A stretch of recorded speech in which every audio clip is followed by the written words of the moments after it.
नमस्कार। मैं हूँ निखिल आनंदगिरी और आप देख रहे हैं एक स्पेशल शो जिसमें तीन तीन प्लेटफॉर्म्स यहाँ पर एक साथ हैं। सबकी माँ सिनेमा ये नाम है इस फेसबुक पेज का जहाँ से हम जुड़े हैं। सबकी माँ सिनेमा बहुत ही खूबसूरत नाम है, बहुत ही सिनेमेटिक या फिल्मी नाम है। मेरा नाम है निखिल आनंदगिरी और मैं एक यूट्यूब चैनल चलाता हूँ, कविताएं लिखता हूँ और पत्रकारिता करता हूँ, मास कम्युनिकेशन पढ़ाता हूँ। मेरे चैनल का नाम है बुरा भला। सारे नाम आपको आज फिल्मी मिले क्योंकि ये शो ही फिल्मी है। हमारे साथ जो मेहमान हैं उनका नाम है अनिरुद्ध शर्मा। ये उनका असली नाम है, किसी हीरो का बदला हुआ नाम नहीं। और उनकी अभी अभी किताब आई है और वो किताब धूम मचा रही है अलग अलग जगहों पर, क्योंकि ये किताब सिनेमा से जुड़ी है, संगीत से जुड़ी है और आपकी हमारी ज़िंदगी से जुड़ी है। अनिरुद्ध हमारे साथ स्क्रीन पर हैं। सबसे पहले स्वागत करें अनिरुद्ध आपका। नमस्कार, बहुत बहुत धन्यवाद। सबसे पहले तो सबकी माँ सिनेमा जो पेज है उनके एडमिन महोदय हैं, उनका जी बहुत बहुत शुक्रिया। उन्होंने इस किताब को इस लायक समझा और अपने प्लेटफॉर्म उपलब्ध करवाया। और धन्यवाद आपका भी कि आप एक बार फिर मुखातिब हैं जी। और अनिरुद्ध आपके और साथ बुरा मेरी भला चैनल जुगलबंदी का। लंबी है। जी, मेरी और अनिरुद्ध शर्मा की जुगलबंदी, चूंकि सबकी माँ सिनेमा पर मैं पहली बार आ रहा हूँ और आमतौर पर अलग अलग सोशल प्लेटफॉर्म्स पर हम सारे कार्यक्रम, कई सारे शोज करते रहते हैं। तो मैं भी सबकी माँ सिनेमा से एक बार मिला हूँ और शो पर पहली बार आया हूँ, इसीलिए जो भी इनके संचालक हैं उनका नाम मुझे नहीं पता कौन है। मैं उनको प्रणाम करता हूँ, उनका शुक्रिया करता हूँ कि उन्होंने अनिरुद्ध की किताब पर बातचीत करने के लिए मुझे इस लायक समझा कि हम दोनों उस मंच पर एक साथ बैठे हैं। तो अगले कुछ 40-45 मिनट या 1 घंटे, जब तक आप चाहेंगे, हम इस किताब पर चर्चा करेंगे। इस किताब का नाम है सिनेमा सप्तक। सप्तक होता है जो सारे गामा या सरगम के जो सुर होते हैं, वहाँ से सप्तक ये शब्द है। सिनेमा आप जानते हैं, हिंदी सिनेमा का जो अब तक का सफ़र रहा है पिछले 7-8 दशकों का, वो इस किताब में अनिरुद्ध शर्मा ने एक आम आदमी यानी एक आम ऑडियंस के लिहाज से लिखा है। संगीत हम सबकी ज़िंदगी का सबसे ज़रूरी पार्ट है, हम सब जानते हैं। उसके बिना भारत में ना शादी हो सकती है, ना कोई शोक का उत्सव हो सकता है, ना कोई कार्यक्रम हो सकता है, ना ये फेसबुक लाइव हो सकता है। इसीलिए ये किताब ज़रूरी है हर उस आदमी के लिए जिसके जहन में, जिसकी सरगम में संगीत बज रहा है। किताब में और क्या क्या है ये जानने इससे पहले हमने एक छोटा सा वीडियो अपने दर्शकों के लिए बनाया है। पहले वो वीडियो चलाते हैं और फिर आपके कमेंट्स लेते हैं और हम बातचीत जारी रखेंगे।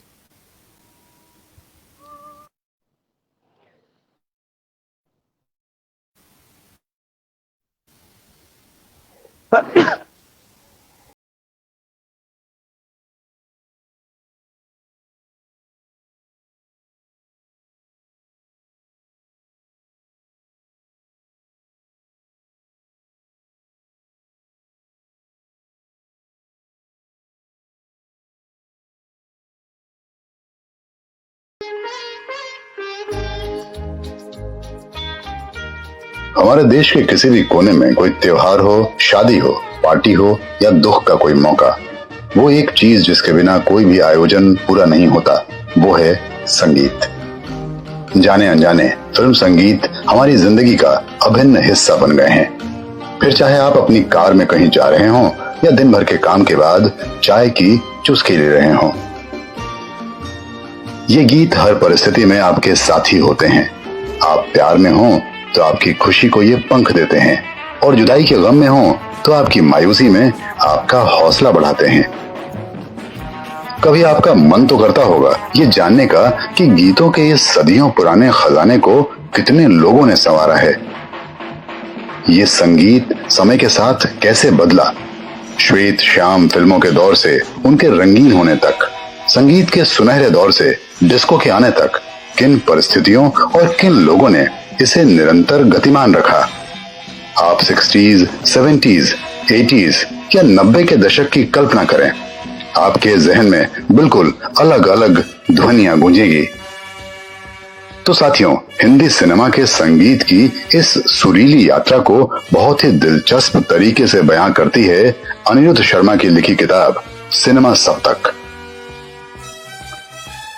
संगीत के इस बदलाव को न सिर्फ आर्टिस्टिक बल्कि उन सारे पहलुओं से देखती है जिन्होंने इसे बदला है, सजाया है, संवारा है। ये न सिर्फ उन कलाकारों के बारे में आपको बताएगी जिनका नाम आज भी संगीत के आकाश में चमकता है, बल्कि उनके बारे में भी जो वक्त के साथ गुमनामी के अंधेरों में खो गए। ये किताब हर उस इंसान के लिए है जो फिल्म संगीत से प्यार करता है।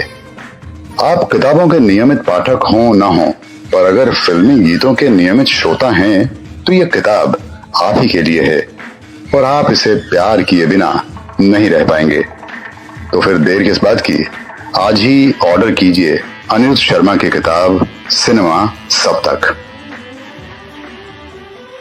बुरा भला की स्पेशल रिपोर्ट।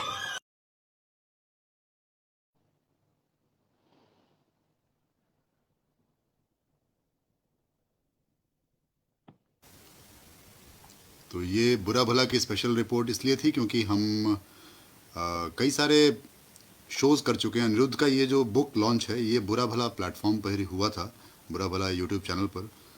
जैसा कि हमने स्क्रीन पर नीचे देखा कि आप @बुरा भला लिखेंगे तो आप वहाँ चले जाएंगे और ये पेज है सबकी माँ सिनेमा। खूब सारे कमेंट्स आ रहे हैं। अनिरुद्ध के बारे में एक बात और बता दूं कि ये खुद ही फिल्म मेकर हैं और खूब सारी फिल्म समीक्षाएँ लिखते हैं और बहुत अच्छी बांसुरी बजाते हैं। बुरा भला पर जब इनका ये किताब लॉन्च हुई थी और उसके बाद जब ये अलग अलग शहरों में जाकर कार्यक्रम किया, तो पटना में भी ये कार्यक्रम किया और हम दोनों वहाँ पर भी साथ थे और तब इनका हाथ ज़ख्मी था। अब अनिरुद्ध के ऐसा बताया है, उन्होंने कंफर्म किया कि आज उनका हाथ ठीक है और वो कुछ फिल्मी धुनें भी हमें सुनाएंगे। तो आप बने रहिए इस पूरे शो के दौरान और धीरे धीरे हम जैसे जैसे रात या शाम चढ़ेगी, संगीत का बुखार भी हम बेहतर करेंगे। कुछ कमेंट्स ले लेते हैं। सबसे पहले दीपक राजकमल जी कह रहे हैं नमस्कार अनिरुद्ध शर्मा सर। नमस्कार दीपक जी। नमस्कार दीपक जी। राकेश रोशन प्रणाम। नमस्कार कह रहे हैं। प्रणाम। दीपक राजकमल कहते हैं 70 से 80 का दशक संगीत प्रधान फिल्मों का एक बेहतरीन दौर रहा है और बॉलीवुड आज तक संगीत प्रधान फिल्मों के उस दौर को कभी वापस ही नहीं ला पाया है। बिल्कुल बेशक। गोलू जी कह रहे हैं मेरे ख्याल से ये किताब 3 से 4 खंडों में होनी चाहिए थी। ये बात किताब लिखते हुए अनिरुद्ध जी ने भी महसूस की होगी। अनिरुद्ध, सबसे पहले यहीं से शुरू करते हैं गोलू जी के सवाल से। और दर्शकों ने जिन्होंने नहीं पढ़ा है, मैंने स्क्रीन पे बताया भी कि ये किताब अमेज़ॉन पे और बाकी प्लेटफॉर्म सेतु प्रकाशन की वेबसाइट पर भी उपलब्ध है और आप ये किताब ज़रूर ख़रीदें। ज़्यादा महंगी तो नहीं है, 375 रुपये दाम है, 300 के आसपास का शायद ये मिलता है डिस्काउंट के बाद। दिवाली पर हो सकता है कोई और भी डिस्काउंट हो, तो आप इस किताब को ज़रूर ख़रीदें। इस किताब की शुरुआत में बड़ी अच्छी लाइन लिखी है जहाँ से मैं शुरुआत करना चाहता हूँ इस शो की। कहते हैं तानसेन होने से पहले कानसेन होना ज़रूरी है।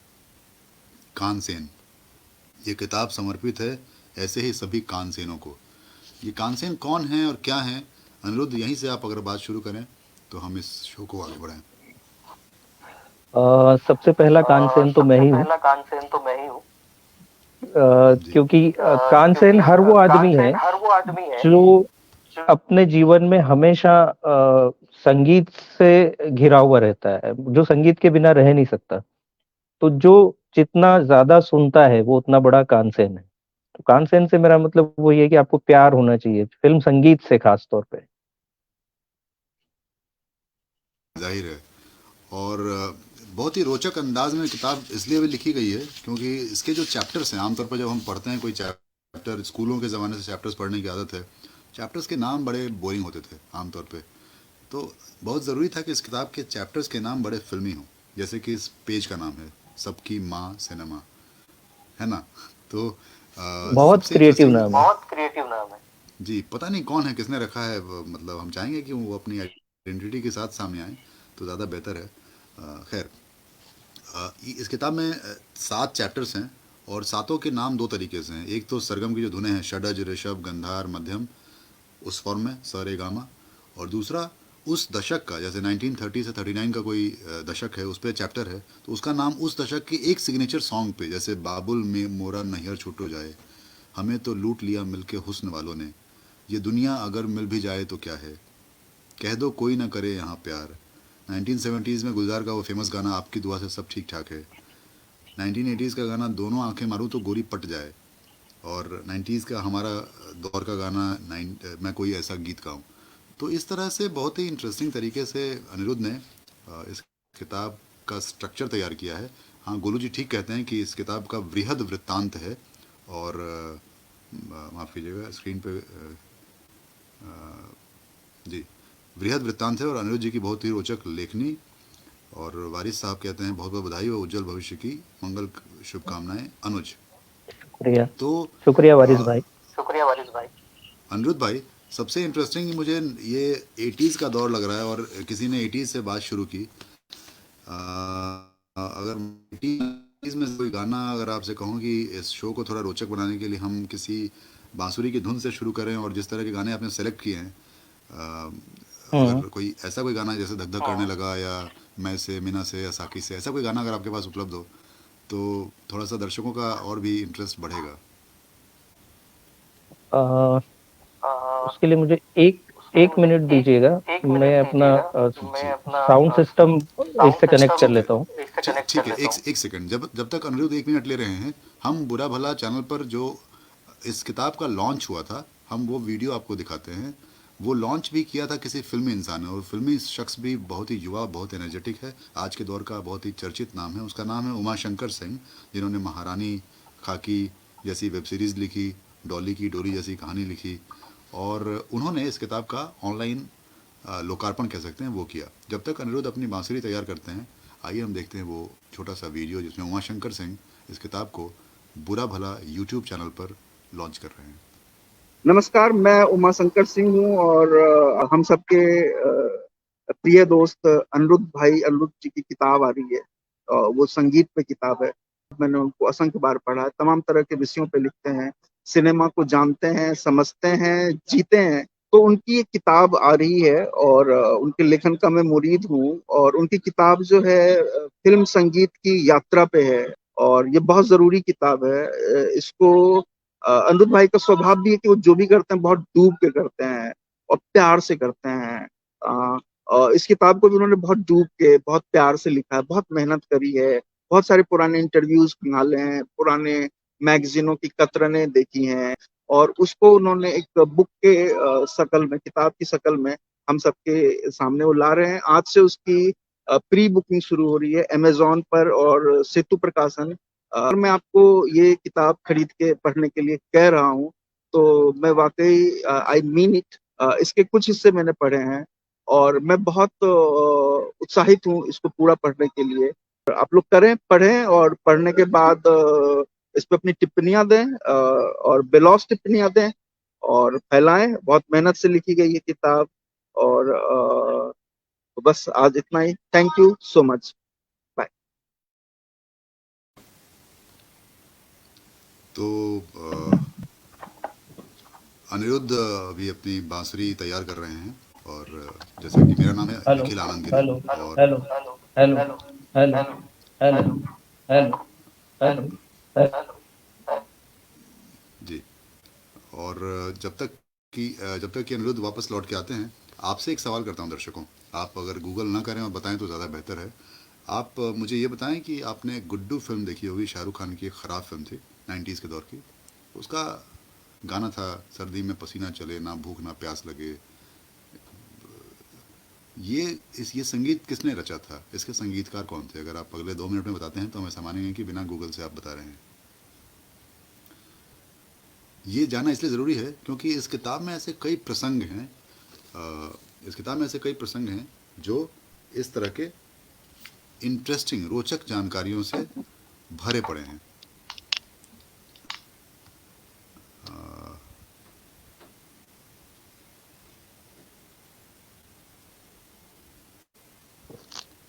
अरुण खामखा जी लिखते हैं, किताब का फॉर्मेट रोचक लग रहा है और इस किताब को ज़रूर पढ़ना है। मैंने अनिरुद्ध तब तक इनसे ये सवाल किया है अपने दर्शकों से कि आप ये बताएं कि गुड्डू फिल्म का जो गीत है सर्दी में पसीना चले ना भूख ना प्यास लगे, इसका संगीत किसने रचा है। यहाँ से इस किताब की तासीर समझ में आएगी कि किस तरह की ये किताब है और ये किताब क्यों ज़रूरी है। अभी तक कोई जवाब नहीं आया है आपके पाठकों में से, तारिक हुसैन लिखते हैं, नमस्कार अनिरुद्ध जी, सिनेमा के संबंध में आपका ज्ञान वाकई काबिल तारीफ़ है और मुझे गर्व है कि मैं आप जैसी, हमें भी गर्व है कि हम अनिरुद्ध के मित्र हैं। और बहुत बहुत शुक्रिया तारिक बहुत भाई। बहुत शुक्रिया तारिक भाई। अब हम अनिरुद्ध से जब तक कि वो सवाल का जवाब वो ढूंढ पाते हैं, फिल्म गुड्डू के संगीतकार कौन हैं, तब तक आप अनिरुद्ध की बांसुरी से 80s और 90s के बीच के एक आध धुनें हम सुनेंगे। Over to you Aniruddh. देखिए, बहुत लंबा समय हुआ, एक तो मेरा एक्सीडेंट हुआ था, तब से बंद है बांसुरी बजाना, तो और उसके काफी पहले से ही बंद है, तो मैं कोशिश करता हूँ, हो सकता है कुछ गलतियां भी हो।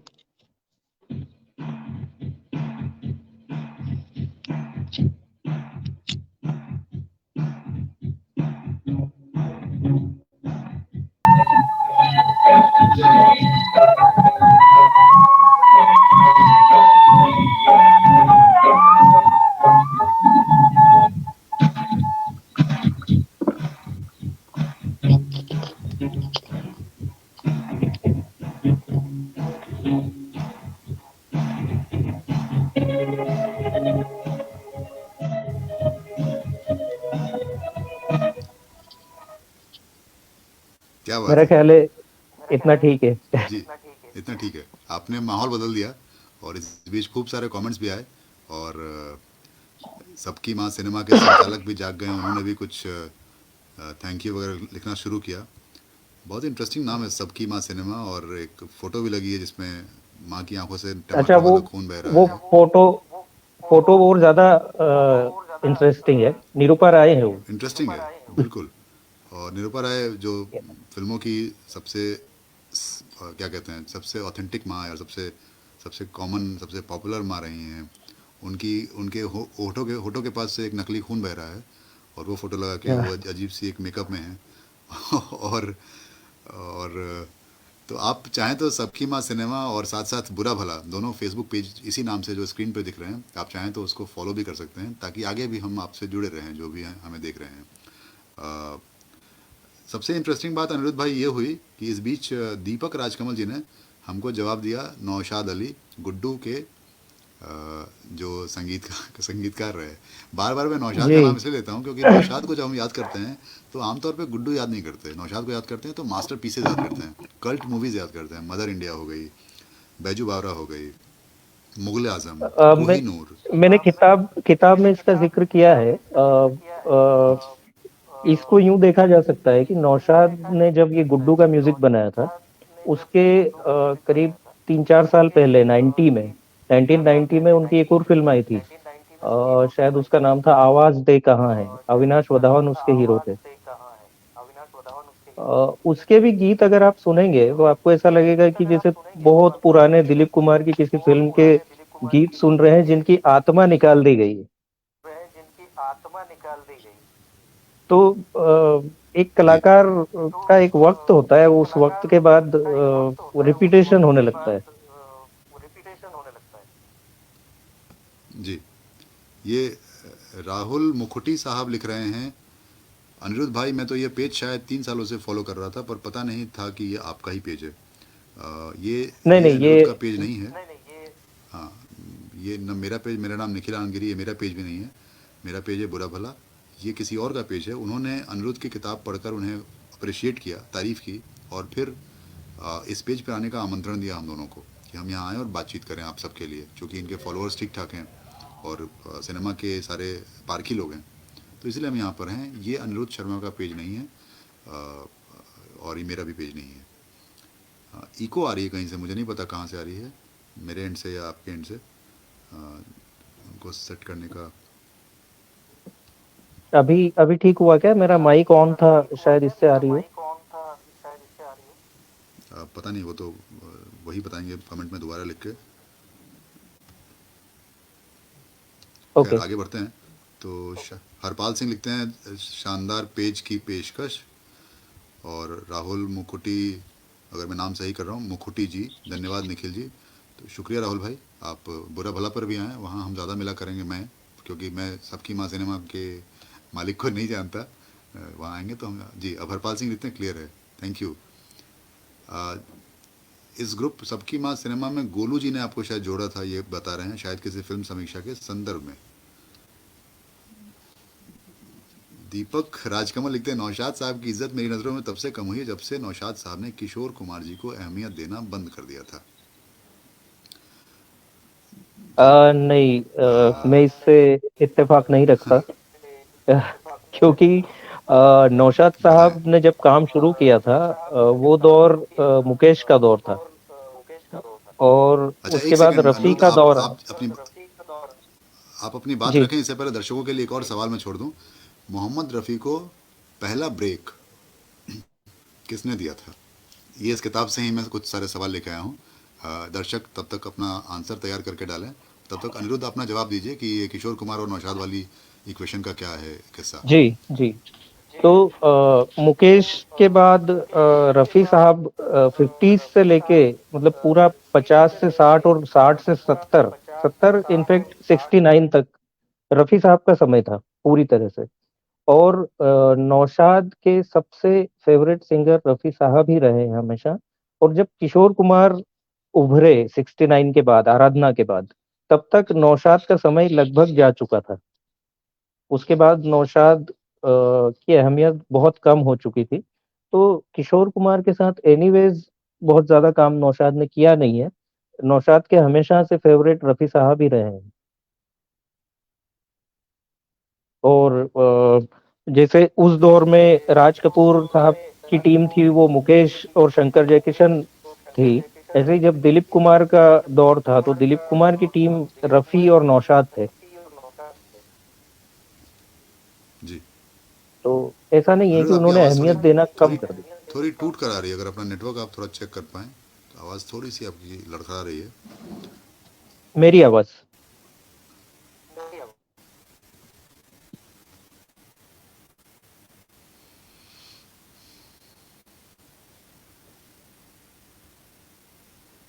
अभी अभी ठीक आ जी, रही है? अनिरुद्ध की आवाज़ थोड़ी सी, हाँ हाँ, पहले से बेहतर है जी। ओके। तो मेरा ख्याल है दीपक जी को थोड़ा जवाब मिला होगा, क्योंकि नौशाद और किशोर का समय मैच नहीं करता है। बिल्कुल सही आप कह रहे हैं जी। किशोर का समय अगर जोड़ेंगे तो पंचम की बात करेंगे, और वो खूब सारे चैप्टर्स भी हैं अनिरुद्ध ने लिखे हैं।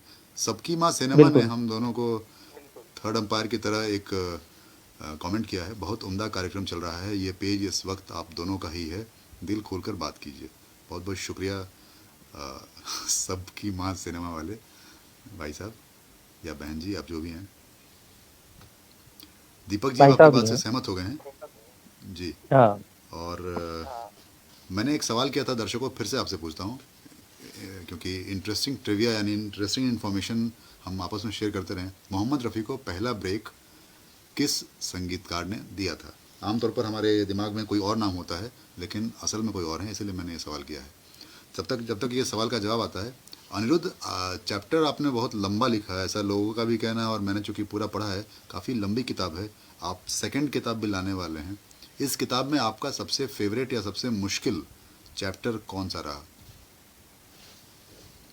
देखिए, मुझे सबसे ज्यादा मजा आया 30 से 50 के बीच का की जो चीजें हैं वो लिखने में। क्योंकि वो सब जानकारियां मेरे लिए भी बहुत नई थी जब मैं खोजने निकला। तो बहुत इंटरेस्टिंग लगा। ऐसा 80s और 90s तो हमारे सामने गुजरा है, तो हमें पता है सब कुछ। लेकिन वो दौर कैसा था और किस तरह के, और चूंकि उस दौर को गोल्डन पीरियड कहा जाता है फिल्म म्यूजिक का, तो उसके बारे में जानना निश्चित रूप से बहुत रोचक था। तो मेरा फेवरेट उसमें वही रहा। और मैंने बहुत इत्मीनान से, बहुत दिल लगा के, बहुत तफसील से 90s को लिखा है। क्योंकि 90s हमने जिया हुआ है, वो दौर हमारे सामने घटा है।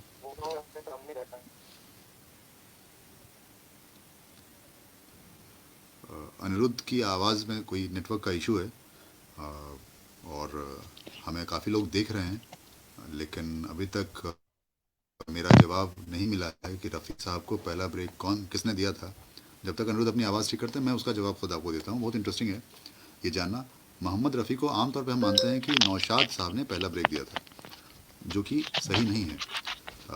इस किताब में लिखा है पेज नंबर 45 पे मोहम्मद रफ़ी को पहला ब्रेक देने वाले नौशाद नहीं बल्कि श्याम सुंदर थे, जिन्होंने पहली बार उनसे 1942 में एक पंजाबी फिल्म में गवाया और फिर रफ़ी साहब मुंबई आए।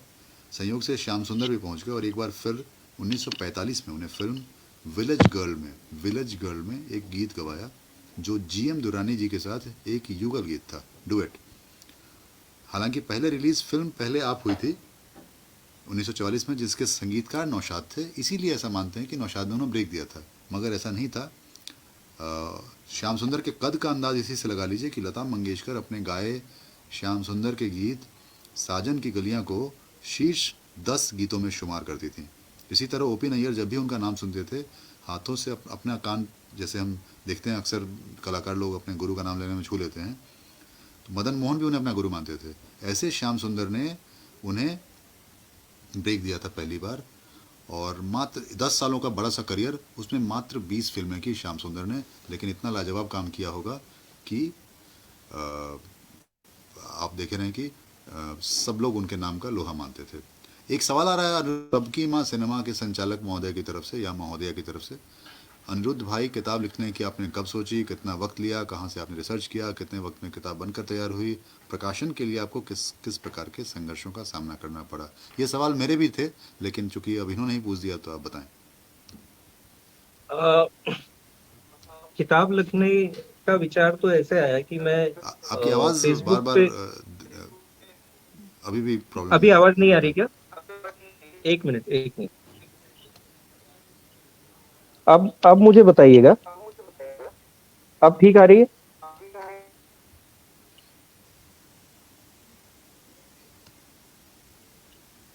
Hello hello. हाँ, आवाज आ तो रही है अनिरुद्ध, लेकिन मेरे शायद व्यूअर्स बताएं कि उनको अनिरुद्ध की आवाज़ ठीक मिल रही है क्या? मुझे तो थोड़ा सा ब्रेक करके आवाज़ आ रही है अनिरुद्ध की।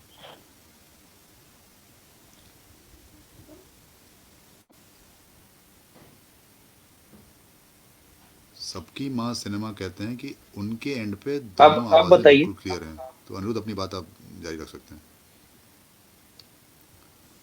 अब आ रही है? अब मैंने अपना ब्लूटूथ इको आ रही है अभी भी? चलिए आप अपनी बात जारी रखें, अगर हमारे मॉडरेटर को अगर आवाज़ ठीक आ रही है तो ठीक ही होगी। ठीक है। तो मैं ये कह रहा था कि विचार ऐसे आया कि मैं फेसबुक पे एक सीरीज लिखता था, गुफ्तगू मौसीकी, जिसमें इसी बारे में चर्चा होती थी, फिल्म संगीत के बारे में। तो वहीं पे जो मेरे फ्रेंड्स हैं, जो मित्र लोग हैं, राजेश जी लिख रहे हैं कि अपने लैपटॉप का स्पीकर वॉल्यूम कम कीजिए, और शिवेंद्र जी लिख रहे हैं कि आ तो ठीक रही है लेकिन रिपीट हो रही है इको जैसा, तो कोई ना कोई दिक्कत तो है। हाँ, और मुझे भी रिपीट मुझे भी हो रही है, मेरी आवाज मेरे कान में। अब इसका क्या सोल्यूशन है, मेरे पास तो नहीं है। तो आपका स्पीकर ऑन है क्या? नहीं, मैं तो बस आप ही से सुन रहा हूँ। नहीं, मतलब आपने ईयरफोन लगा रखे हैं या आपका फोन का स्पीकर ऑन?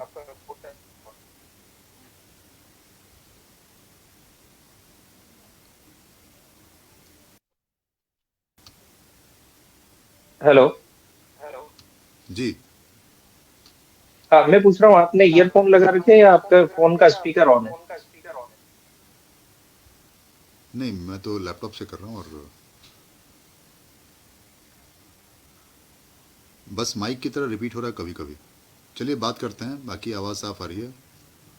एक सवाल आ रहा है प्रिंशी शिवा जी का। हाँ,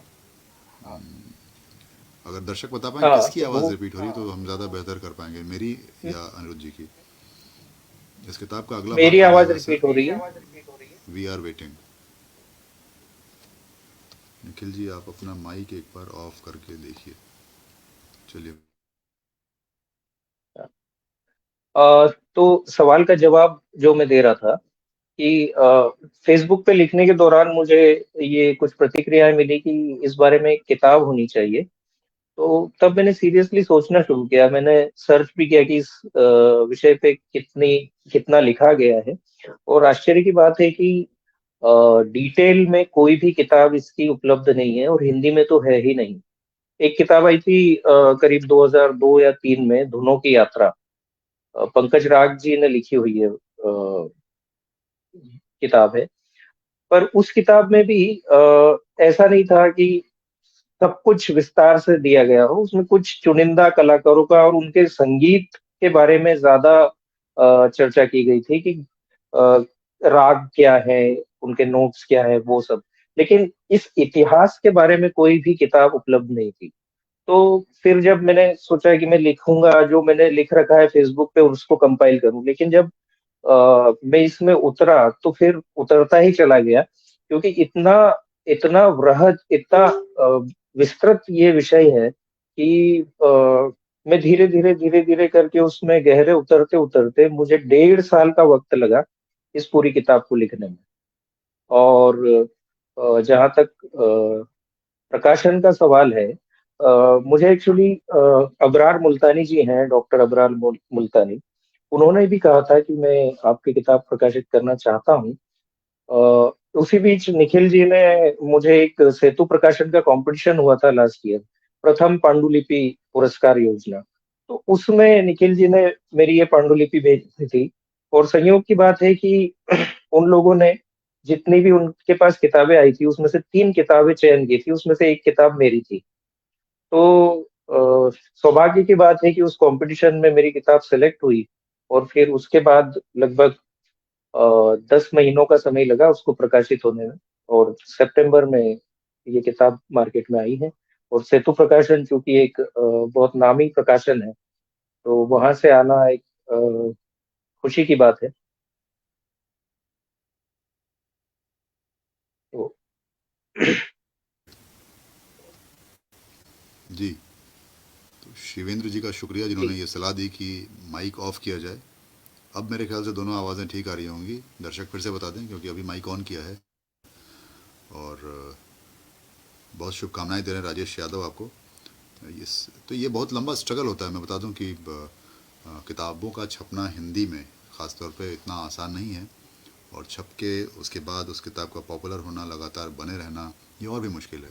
तो इसीलिए इस तरह के शोज़ ज़रूरी हैं जिस पर अच्छी किताबों पर चर्चा हो और उस पर बात की जाए। इस किताब को इसलिए पढ़ना चाहिए क्योंकि बहुत ही आम भाषा में, बहुत ही साधारण भाषा में, अगर आप मास कम्युनिकेशन के स्टूडेंट हैं तो भी आपके लिए ज़रूरी किताब है, क्योंकि मीडिया की पूरी समझ आपकी बनती है।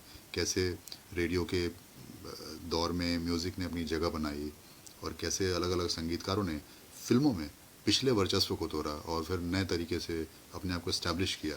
कैसे नकल वाले गाने पहले आसानी से ले लिए जाते थे, उसकी पकड़ कैसे होने लगी। बहुत सारी इंटरेस्टिंग जानकारी है। अनुरुद्ध, एक सवाल मेरा ये है इसमें, क्योंकि हम लगभग एक ही दौर के लोग हैं। आप लिखते हैं कि संगीतकारों में ए आर रहमान से बेहतर आवाज़ और गायकी किसी की नहीं रही, या कम से कम मुझे तो ऐसा लगता है। पहले पहल उसे गंभीरता से नहीं लेते थे। जब उन्होंने रोज़ा के गीत छोटी सी आशा के बीच में आलाप लिया, हमसे मुकाबला में उर्वशी उर्वशी गाया, मुझे उस दौर में उनकी आवाज़ का एडिक्शन हो गया था। ये एडिक्शन आपको कितनी बार हुआ है? क्या ए आर रहमान आपका पहला प्यार थे, या उसके पहले भी कुछ और संगीतकारों का एडिक्शन आपको रहा है?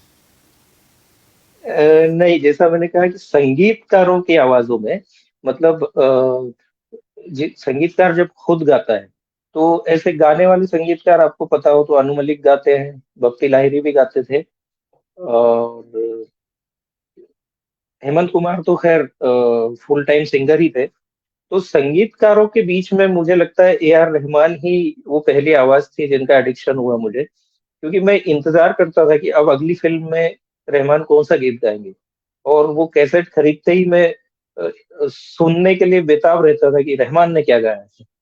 हेमंत दा, शिवेंद्र जी बोल रहे हैं हेमंत दा, लेकिन जैसा मैंने कहा हेमंत दा फुल टाइम सिंगर थे। वो संगीतकार तो थे ही, पर वो बाकायदा एक सिंगर थे। रहमान बाकायदा एक सिंगर नहीं है, लेकिन फिर भी उनकी आवाज सुनना बहुत सुकून देता था।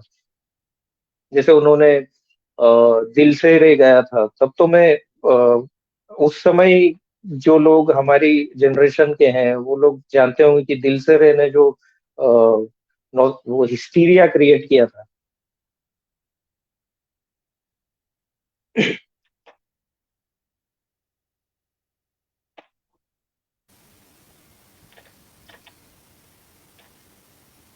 जी अनिरुद्ध, हाँ, आप कुछ माँ कह रहे थे? तुझे सलाम। जी। तो मैं वही कह रहा था, रहमान के अलावा जिन संगीतकार की आवाज अच्छी लगती है वो है बप्पी लाहिरी।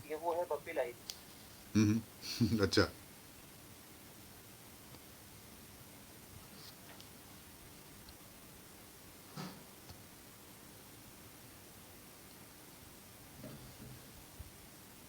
राहुल पूछते हैं, हेमंत जी चूंकि फुल टाइम सिंगर ही थे, पर संगीतकारों में रहमान या शंकर महादेवन में से गायकों में से किसे ऊपर रेट करना चाहिए?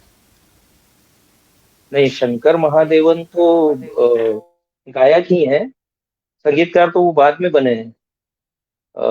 और शंकर महादेवन से तो तुलना की ही नहीं जा सकती। शंकर महादेवन हमारे देश के उन चुनिंदा कलाकारों में से है जो संगीत की उस ऊंचाई पे पहुंचे जहां बहुत कम लोग पहुंचते हैं।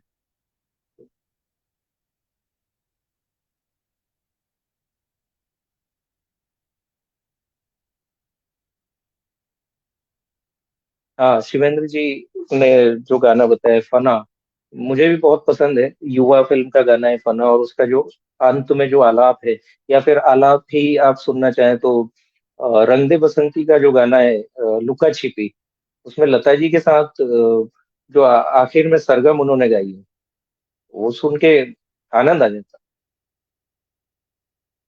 और हमारे एडमिन जी ने पूछा ललित, जतिन ललित के ललित जी की आवाज। अ, ललित जी, ललित नहीं, मेरे ख्याल से जतिन गाते हैं, क्योंकि उन्होंने जो जीता वही सिकंदर में एक वो गाना गाया था, रूठ के कभी, रूठ के हमसे कभी जब चले जाओगे, वो जतिन ने गाया था। ललित ने भी शायद एक दो गीत गाए हैं, लेकिन बहुत बेसिक सिंगिंग है दोनों भाइयों की, उतना बहुत ज्यादा आर्टिस्टिक नहीं। जी। मुझे चूंकि ये तो नए दौर की बात हो रही है, लगातार खूब सारे कमेंट्स भी आ रहे हैं, कुछ मैं ले पा रहा हूँ, कुछ छूट जा रहे हैं। अनिरुद्ध, अगर मुझसे आप पूछें तो मुझे एक सवाल भी है और एक ख्वाहिश भी है आपसे। सवाल यह है कि मुझे लगता है कि अगर सभी दौर में ऑल टाइम फेवरेट्स अगर कहें तो उसमें एक नाम जो आता है उभर कर, वो है खयाम। और मैं आपसे चाहूँगा कि अभी आपने 80s 90s का कोई गाना सुनाया, हम चाहेंगे कि अगर आपकी फ्लूट, आपकी बांसुरी खयाम का कोई धुन बजा पाए तो हम सभी दर्शकों का फ़ायदा होगा, है ना? खयाम का एक 60s का गाना है, आखिरी खत फिल्म का, बहारों मेरा जीवन भी सवारों। मेरा बहुत फेवरेट इरशाद गीत है इरशाद। वो।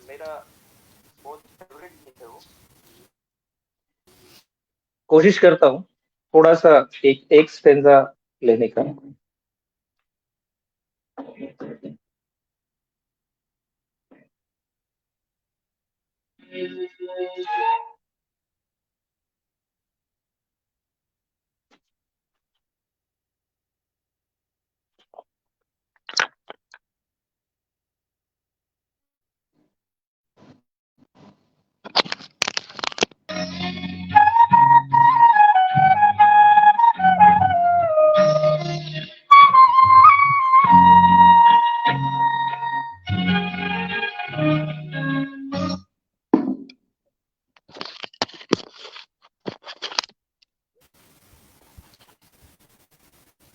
गाना लंबा है, बिल्कुल बिल्कुल, इतना दम ही। कर बजा रहे थे। और हाँ जी, इस बीच कम से कम उतना ही लंबे कमेंट्स की लिस्ट भी रहा था, और कुछ कमेंट्स हो भी रहा था। बहुत खूबसूरत आपने बजाए हुए, और कई सारे हुनर के माहिर हैं अनिरुद्ध शर्मा। एक सवाल आया अनिरुद्ध, अलग दौर का है, इस सवाल से जुड़ा एक मेरा सवाल भी है। सवाल है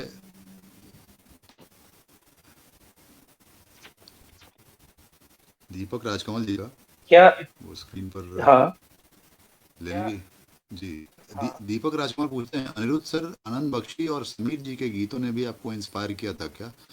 ये एक सवाल है मेरे साथ। इसका दूसरा एक सवाल ये है अनिरुद्ध, कि इतनी लंबी किताब लिखने में, इतने सारे संगीतकारों के बारे में और गीतकारों के बारे में लिखने में, आपको सौभाग्य मिला क्या, या कोई कोइंसिडेंस हुआ क्या कुछ लोगों से मुलाकात करने का?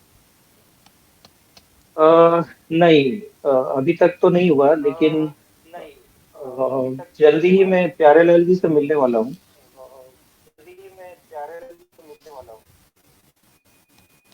और क्या बात है। अ, मैं ये भी बता दूं कि इस किताब का दूसरा भाग भी आने वाला है।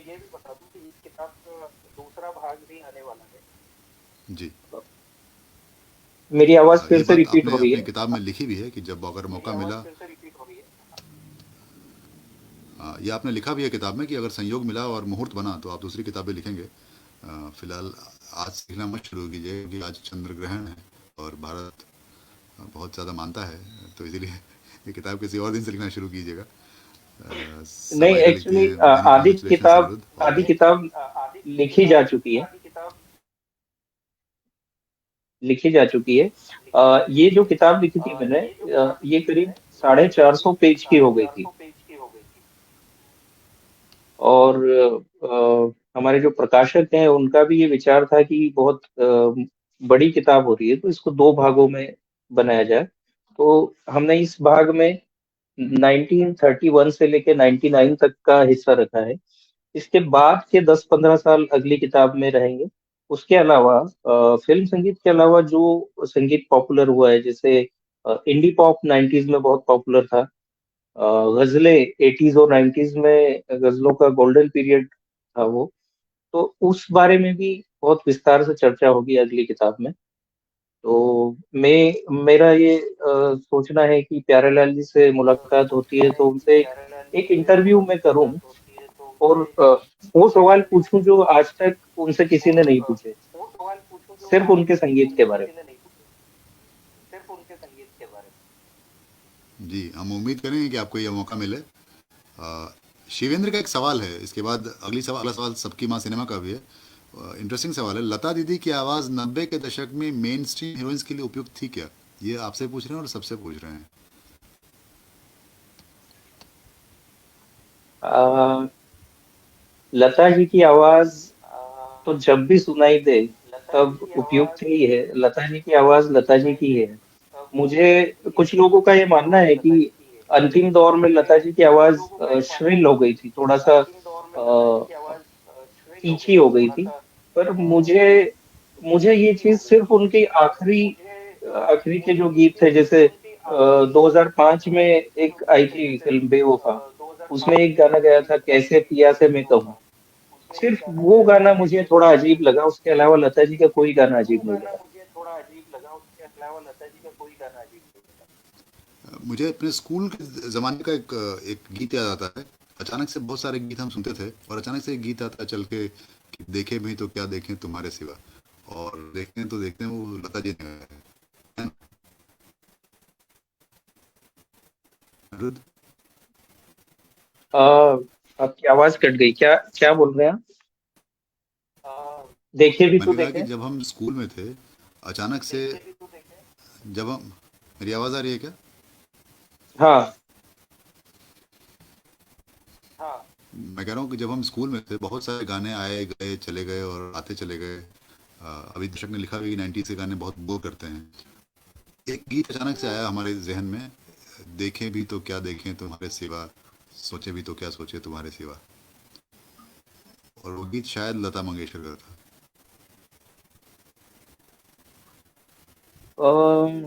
ये गीत याद नहीं आ रहा मुझे।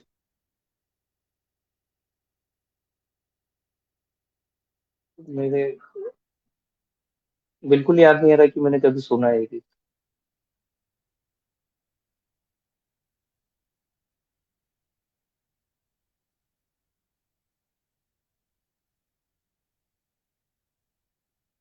फर्ज, फर्ज, जितेंद्र वाली फर्ज,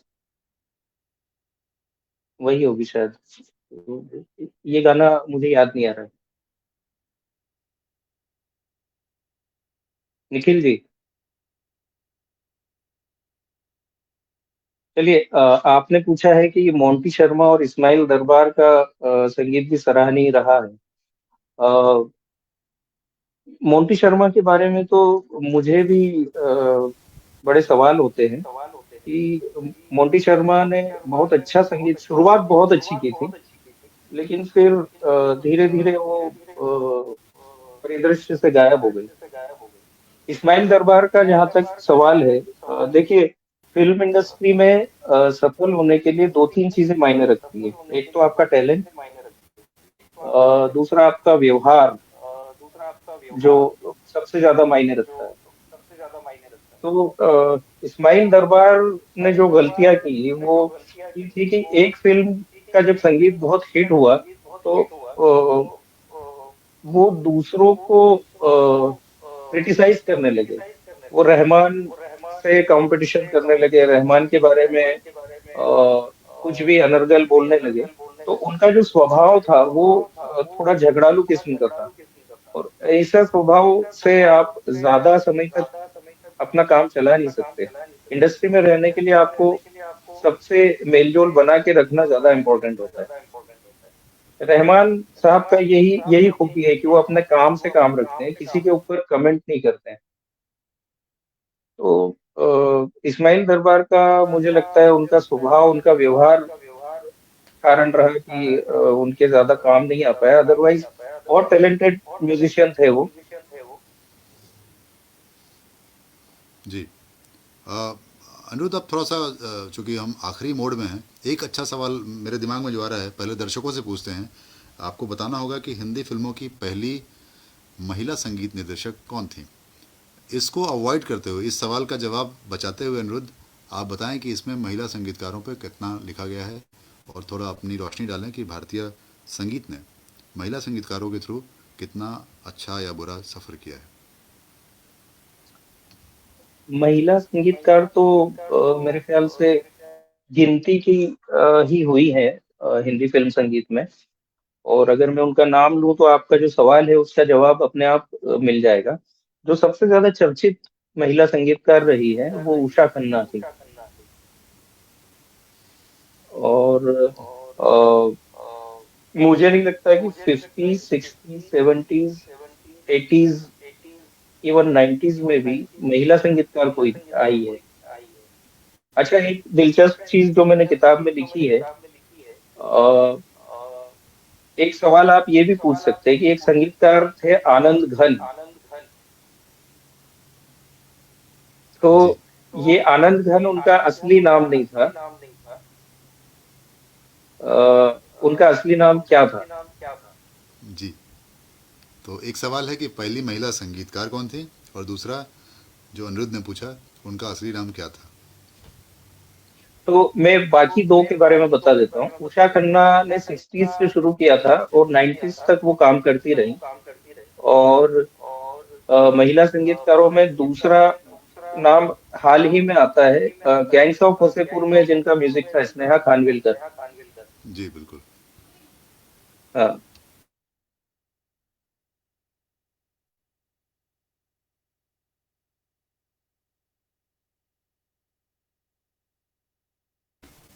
आप जवाब दीजिए अनिरुद्ध, मैं कमेंट्स लेता रहूँगा और उस पर हम चर्चा करते रहेंगे। आप अपना जवाब जारी रखिए।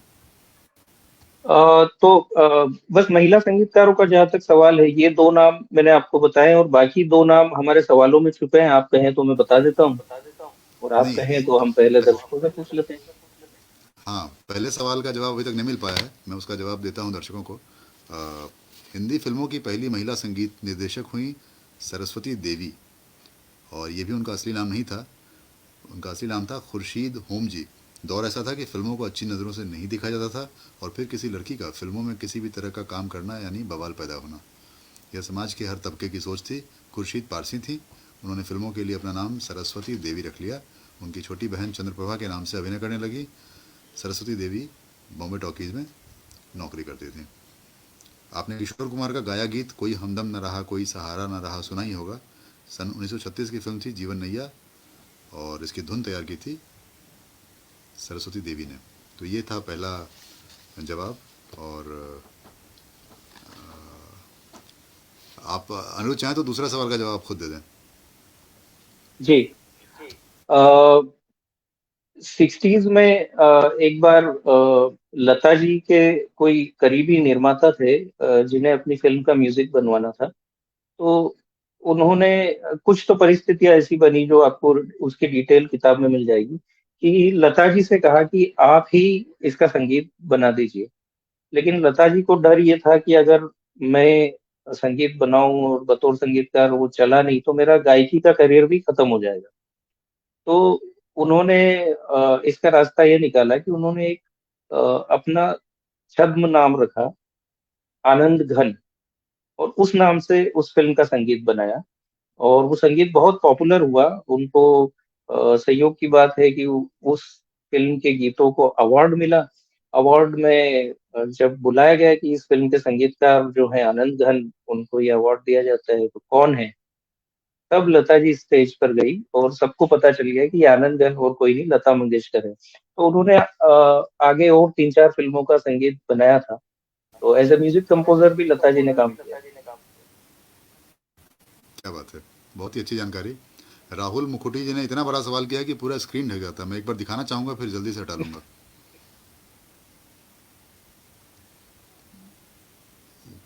सवाल में वो सवाल यह है कि कॉपी करने का आरोप लगा है। हम उस पर बहुत चर्चा नहीं करना चाहते, क्योंकि लगभग कोई भी रचना मौलिक बहुत कम होती है। तो जनरली क्या है कि खूब सारे कॉपी होते रहे हैं संगीत में, साहित्य में, और थोड़ा बहुत तो चलता है। लेकिन शान के बारे में आपने कहा था, शायद आपके बारे में कह रहे हैं कि लाइव सिंगिंग में उतने प्रभावी नहीं दिखे। बाकी गॉसिपिंग वाली स्टोरीज में कहते हैं कि ओम शांति ओम के टाइटल ट्रैक में सोनू निगम, जो कि 90s के सिंगर्स में फेवरेट हैं, उनके ने ही गाने की रेंज के कारण विशाल शेखर को शान का सुझाव दिया था। तो अगर कॉपी पे कोई बात करना चाहते हैं या आप अपनी नई किताब में लिखना चाहते हैं तो हमको ज़रूर बताएं। 58 मिनट हो चुके हैं अनुरोध, तो हम चाहेंगे कि अगले 4-5 मिनट में दर्शकों का शुक्रिया अदा करेंगे और वाइंड अप करेंगे। कॉपी का मैंने इस बारे में किताब में जिक्र किया है कि एक तो होता है इंस्पिरेशन और एक होता है कॉपी। इंस्पिरेशन मतलब आपने कुछ अच्छा सुना, आपको इतना अच्छा लगा कि आपके दिमाग में उसको लेके कुछ नई चीज बनने लगी, तो वो होता है इंस्पिरेशन। आप उसमें से थोड़ी सी चीजें लेते हैं। जैसे सलील चौधरी ने मोजार्ट की सिम्फनी को लेके गाना बनाया था, इतना ना मुझसे तू प्यार बढ़ा। तो वो एक्चुअली मोजार्ट की सिम्फनी थी जिसको उन्होंने इंडियनाइज करके और बहुत ही खूबसूरत गाना बनाया था। तो उसको आप कॉपी नहीं कह सकते। आर डी बर्मन का काम करने का तरीका ये था कि आर डी बर्मन से पहले कोई भी संगीतकार दूसरी जगहों के संगीत को एनालाइज नहीं करता था। आर डी बर्मन की आदत थी कि वो अमेरिकन हो, अफ्रीकन हो, जहाँ का भी संगीत हो वो सुन के और वहाँ की बीट्स, वहाँ की रिदम, वहाँ के नोट्स, उसको एनालाइज करते थे और उसको अपने संगीत में उतारते थे। तो हाँ, कुछ कॉपी के एग्जांपल्स हैं। कॉपी तो देखिए, कॉपी हमेशा हमेशा से चलती आई है। एक सी रामचंद्र जी जो 50s के फेमस संगीतकार थे, उनसे पूछा गया था कि आपने कभी कॉपी की है, तो उन्होंने कहा हाँ, हम मैं दरअसल कोई धुन अच्छी लगती थी तो मैं अपनी तरह से उसको अडॉप्ट करता था। लेकिन एक गाना ऐसा था जिसको मैं किसी भी तरीके से बदल नहीं पा रहा था, तो मैंने उसको जैसे का तैसा उठा के कॉपी कर लिया, तो वो उसको कॉपी कहा जा सकता है। तो सभी लोगों ने, इनफैक्ट आप लक्ष्मीकांत प्यारेलाल हुए, शंकर जयकिशन हुए, सभी ने कभी ना कभी कोई चीज तो लिफ्ट की है। लेकिन इतनी ब्लेटेंट तब लिफ्ट नहीं होती थी जितना फिर 90s से शुरू हुआ, 80s से शुरू हुआ बप्पी लाहिरी के बाद। वो लिफ्ट करना एकदम थोड़ा सा डेरोगेटरी था। और दूसरा सवाल जो आपने शान को लेके किया है, मुझे तो ये गॉसिप ही लगती है, क्योंकि Sonu Nigam is far far better than Shaan. Sonu निगम की रेंज के आगे शान बहुत कम होते हैं। तो शान की आवाज भी अ, मुझे शान ठीक ठाक सिंगर लगते हैं हमेशा से। उनसे ज्यादा बेहतर मुझे केके लगते हैं। आप अगर केके के गाने सुनेंगे और शान के गाने सुनेंगे तो रेंज केके की बहुत ज्यादा है, और सोनू निगम तो फिर इन दोनों से बहुत आगे है। तो और शान के बारे में एनीवेज मेरे किताब के अगले भाग में डिटेल में लिखूंगा ही मैं, क्योंकि अभी सन 2000 से आगे का जो दौर है उसी के बारे में मैं लिख रहा हूँ। तो ये सब चीजें, विशाल शेखर, शान के ये सब इसमें कवर होंगे।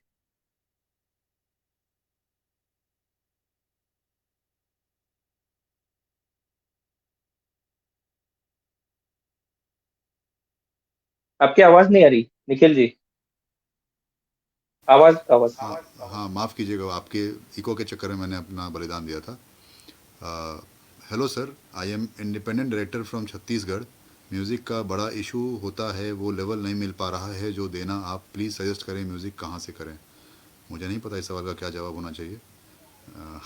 फिर भी अगर आप कुछ देना चाहते मेरा हैं तो। मेरा ख्याल है उनका पूछने का मतलब है कि वो अपनी फिल्म में संगीत अच्छा चाहते हैं, लेकिन वैसा संगीत मिल नहीं पा रहा है। देखिए, एज ए समस्या फिल्म तो हर मेकर, जगह है जी। मैं जब फिल्म बनाऊं तो सपोज मुझे अपनी फिल्म का बैकग्राउंड म्यूजिक ही करवाना था, तो मुझे क्या चाहिए वो मुझे पता है। तो म्यूजिक कंपोजर से अगर आप वो निकलाने की कोशिश करेंगे तो वो कर सकता है, अगर टैलेंटेड है तो। जी, सही कह रहे हैं आप।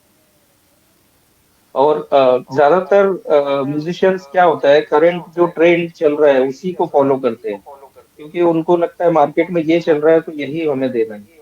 अगर आपको अलग चाहिए तो आप उनसे कह सकते हैं। जी,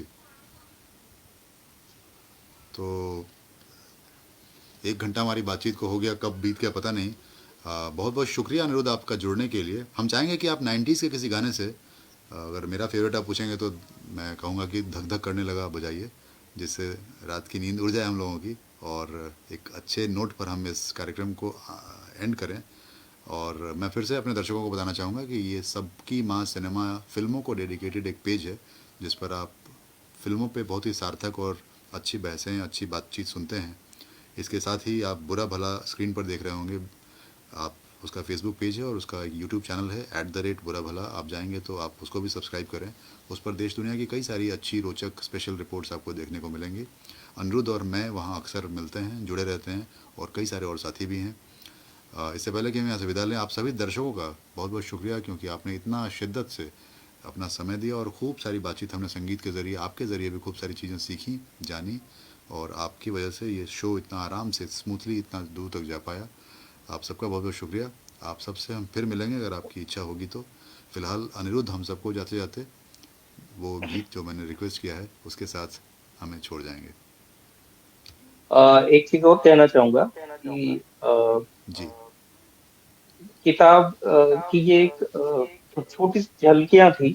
अगर आप चाहते हैं कि इस तरह की सारी बातों में आपका इंटरेस्ट है, तो आप किताब की लिंक हम इस प्रोग्राम के नीचे कमेंट बॉक्स में दे देंगे।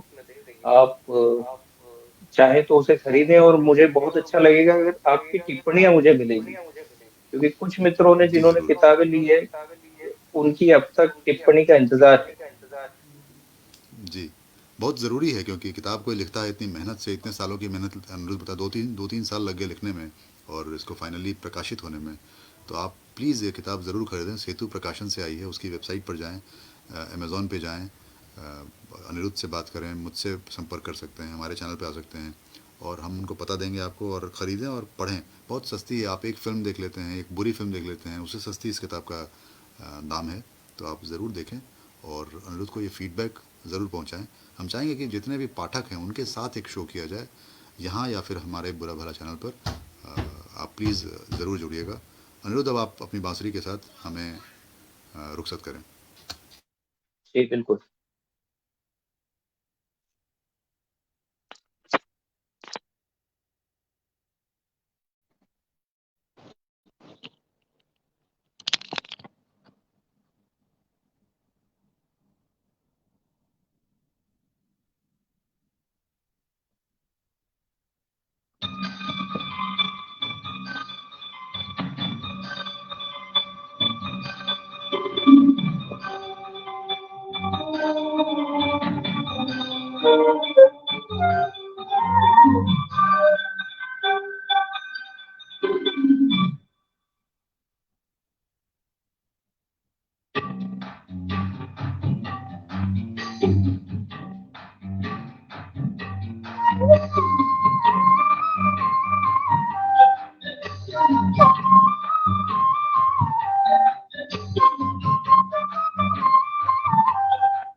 Done.